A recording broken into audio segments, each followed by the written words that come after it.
Hello മക്കളെ, മാമി and Mariyam കിച്ചണിലേക്ക് എല്ലാവർക്കും സ്വാഗതം. ഇന്ന് നമ്മൾ തയ്യാറാക്കുന്ന രുചികരമായ കാട്ടുമാമ്പഴ പുളിശ്ശേരിയാണ്. ഇതിന് കാനമാങ്ങ എന്നും പറയും. ഇപ്പോൾ കാട്ടുമാമ്പഴത്തിൻ്റെ സീസണാണ്. ജൂലൈയോടുകൂടി ഇതിൻ്റെ സീസൺ അവസാനിക്കും. അപ്പോൾ എൻ്റെ ഈ വീഡിയോ മുഴുവനായി കാണുക. കണ്ടിട്ട് ഇഷ്ടപ്പെട്ട ചാനൽ സബ്സ്ക്രൈബ് ചെയ്യുക. തൊട്ടടുത്തുള്ള ബെല്ലൈക്കൺ കൂടി ഇനേബിൾ ചെയ്യുക. അപ്പോൾ ഞാനിടുന്ന പുതിയ വീഡിയോസ് നിങ്ങൾക്ക് നോട്ടിഫിക്കേഷനായി ലഭിക്കുന്നതാണ്. വീഡിയോസ് ലൈക്കും ഷെയറും ചെയ്യാൻ ആരും മറക്കരുതേ.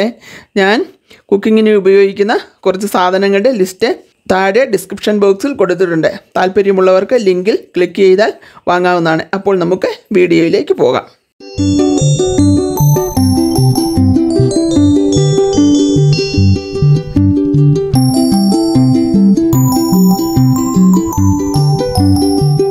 ഇത് കാനമാങ്ങ അഥവാ കാട്ടുമാങ്ങ. ഇപ്പോൾ ഇതിൻ്റെ സീസണാണ്. ഇനിയിപ്പോൾ അടുത്ത വർഷമേ ഇത് കിട്ടുകയുള്ളൂ. അതുകൊണ്ട് ഞാനിത് കാനമാമ്പഴ പുളിശ്ശേരി ഉണ്ടാക്കാമെന്ന് വെച്ചു. നന്നായി പഴുത്തിട്ടില്ല, എങ്കിലും ഒരുമാതിരി നല്ലവണ്ണം തന്നെ പഴുത്തിട്ടുണ്ട്. അപ്പോൾ ഇതുകൊണ്ട് എങ്ങനെയാണ് പുളിശ്ശേരി ഉണ്ടാക്കുന്നത് എന്ന് നമുക്ക് നോക്കാം. അപ്പോൾ ഇതൊന്ന് പൊളിച്ചെടുക്കണം. ഇതുപോലെ എളുപ്പമാണ്. ഇതുപോലെ പൊളിച്ചെടുക്കണം. നമ്മുടെ മാമ്പഴമെല്ലാം പൊളിച്ചു വെച്ചിട്ടുണ്ട്. ഇനി നമ്മൾക്ക് എങ്ങനെയാണ് കറി തയ്യാറാക്കുന്നത് എന്ന് നോക്കാം. കാട്ടുമാമ്പഴ പുളിശ്ശേരി തയ്യാറാക്കാൻ വേണ്ടി ഞാനിവിടെ 1 കപ്പ് തേങ്ങ എടുത്തിട്ടുണ്ട്, ചിരകിയത്, 1/2 ടീസ്പൂൺ ചെറിയ ജീരകം, 1 ചെറിയ ഉള്ളി മുറിച്ചത്, 2 ചെറിയ കഷ്ണം വെളുത്തുള്ളി, 1/4 ടീസ്പൂൺ മഞ്ഞൾപ്പൊടി, 8 പച്ചമുളക് 2ആയി മുറിച്ചതാണ്, 1 ചെറിയ കപ്പ് തൈര്, അധികം പുളിയില്ലാത്തതാണ്, ആവശ്യത്തിന് ഉപ്പ്, താളിക്കാൻ ആവശ്യമായ സാധനങ്ങളാണ് കാണിക്കുന്നത്. താളിക്കാൻ ആവശ്യമായ വെളിച്ചെണ്ണ, 2 വത്തൽമുളക് 2ആയി കണ്ടിച്ചത്, കുറച്ച് കറിവേപ്പില, 2 ചെറിയ ഉള്ളി വട്ടത്തിൽ അരിഞ്ഞത്, 1/4 ടീസ്പൂൺ കടുക്, 1/4 ടീസ്പൂൺ ഉലുവ. ഇത്രയുമാണ് താളിക്കാൻ ആവശ്യമുള്ള സാധനങ്ങൾ. അപ്പോൾ നമ്മളൊരു ചട്ടി അടുപ്പിൽ വെച്ചിരിക്കുന്നു. അതിലേക്ക് പൊളിച്ച കാട്ടുമാമ്പഴം ഇട്ട് കൊടുക്കുന്നു. അതിലേക്ക് നമ്മൾ അരിഞ്ഞു വെച്ച പച്ചമുളക് ഇട്ട് കൊടുക്കുന്നു. ആവശ്യത്തിന് വെള്ളം ഒഴിച്ചു കൊടുക്കുന്നു. ആവശ്യത്തിന് ഉപ്പിട്ട് കൊടുക്കുന്നു.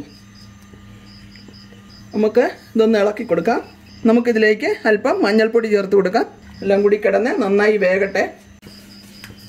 നമുക്കിത് തുറന്നിട്ടൊന്ന് ഇളക്കി നോക്കാവേ, വെന്തിട്ടുണ്ടോ ഇല്ലയെന്ന്.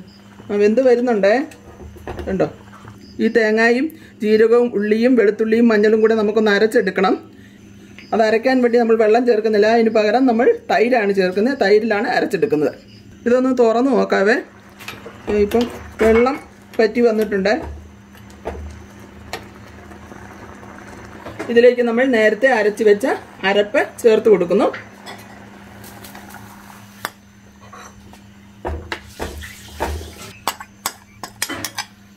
നമ്മൾ സ്റ്റൗ ഒന്ന് കുറച്ച് കൊടുക്കുകയാണ്. ഇത് തിളയ്ക്കും. നമുക്ക് അല്പം കൂടി ഉപ്പ് ഇതിൽ ചേർത്ത് കൊടുക്കാം. ഉപ്പ് കുറവാണ്.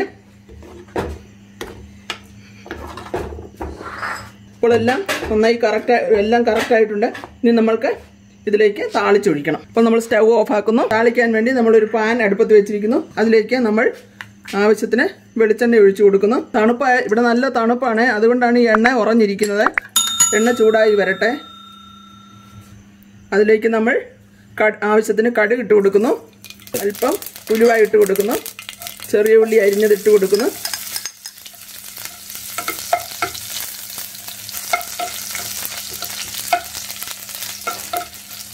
മുറിച്ച മുളകും കറിവേപ്പിലയും ഇട്ട് കൊടുക്കുന്നു.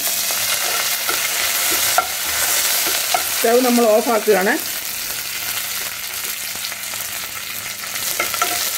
ഇതെല്ലാം നന്നായി മൂത്ത് വന്നിട്ടുണ്ട്. ഇനി നമ്മൾക്ക് ഇത് കറിയിലേക്ക് ചേർത്ത് കൊടുക്കാം. ഇനി ഈ താളിച്ച് നമുക്ക് കറിയിലേക്ക് ചേർത്ത് കൊടുക്കാം. നന്നായി ഇളക്കി യോജിപ്പിക്കാം. അപ്പോൾ നമ്മുടെ രുചികരമായ കാട്ടുമാമ്പഴ പുളിശ്ശേരി ഇവിടെ തയ്യാറായിരിക്കുന്നു. നിങ്ങളെല്ലാവരും വീട്ടിൽ ട്രൈ ചെയ്ത് നോക്കണം. അടുത്തൊരു വീഡിയോയിൽ വേറൊരു വിഭവവുമായി കാണുന്നതുവരെ നിങ്ങൾക്കെല്ലാവർക്കും നന്ദി, നമസ്കാരം.